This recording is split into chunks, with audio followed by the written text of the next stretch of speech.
This video discusses the choosing wisely recommendation to not obtain radiographs in children with bronchiolitis, croup, asthma, or first-time wheezing.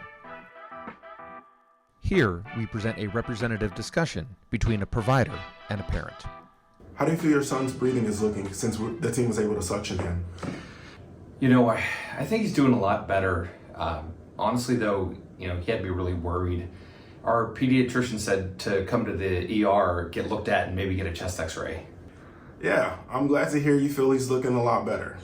Babies always hate getting suctioned, but they feel so much better afterwards. And I'm glad you brought up your pediatrician's recommendation for the x-ray.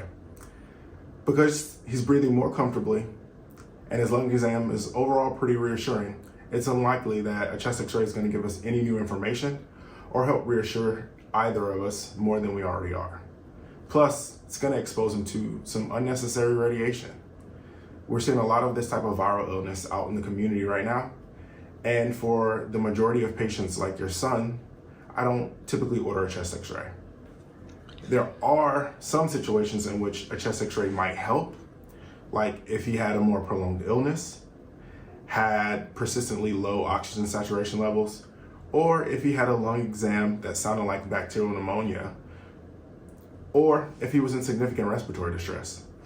Yeah, that makes sense. But why did his doctor think that we should get one? That's also a great question.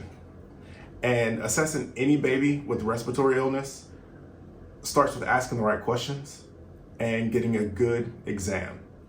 That's what helps us decide whether or not we need a test to help us figure out what's going on. Fortunately, in your son's case, he looks a lot better, and a chest x-ray won't give us any more information or help reassure us any more than we are. Are you still okay with this plan? Thank you. I appreciate all the information and just taking time to answer my questions. You're welcome.